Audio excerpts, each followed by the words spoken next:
Memang menyangkut Pulau Pasir, kami perlu katakan bahwa sebenarnya baru pada tahun 1997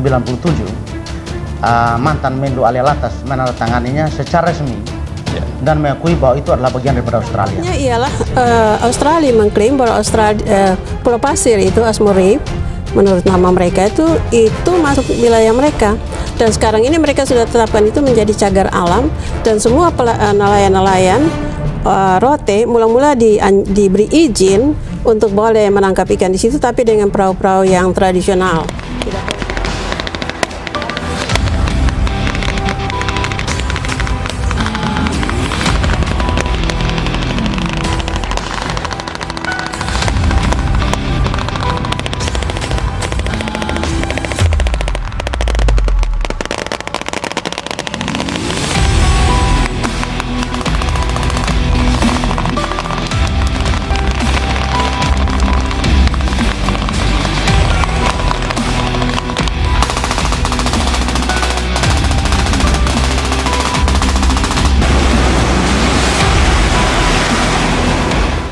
Indonesia berhak kuasai gugusan Pulau Pasir di Laut Timur.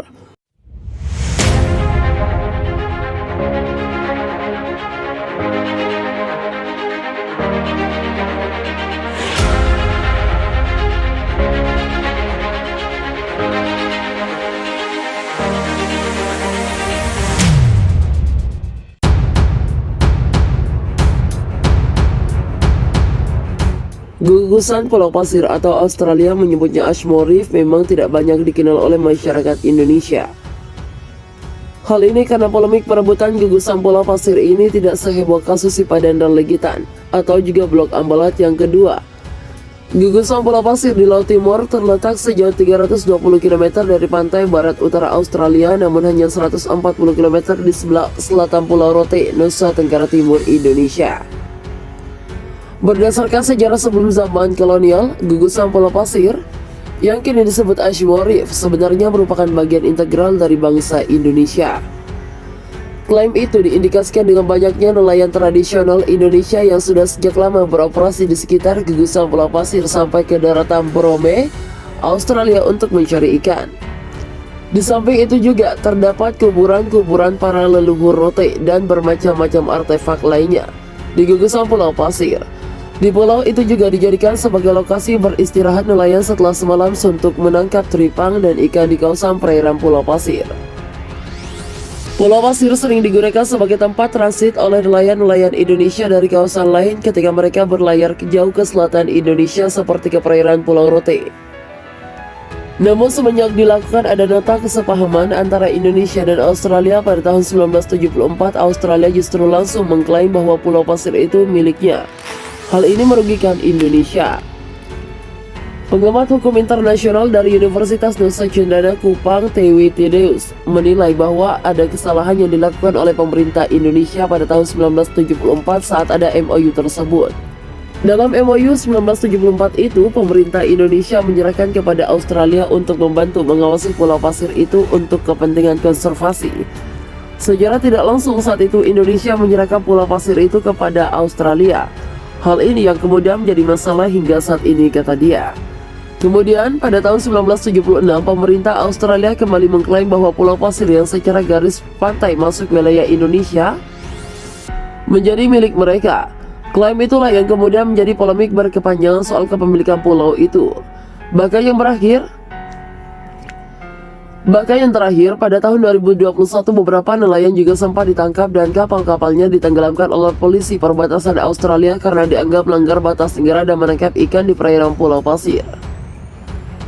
Atas pembakaran sejumlah kapal nelayan Indonesia itu berujung pada kegusaran Direktur Jenderal Pengawasan Sumber Daya Kelautan dan Perikanan, Kementerian Kelautan dan Perikanan Laksamana Muda TNI Adin Nur Awaludin.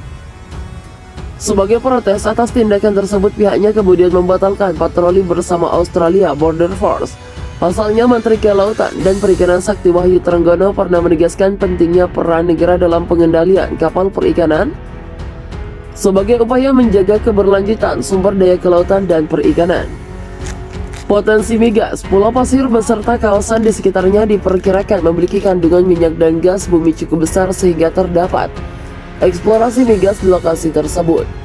Oleh karena itu, Yayasan Peduli Timor Barat bersama dengan Pusat Peneliti Jubil Australia pada September 2022 mendesak pemerintah Australia segera menghentikan pengeboran minyak dan gas di perairan gugusan Pulau Pasir.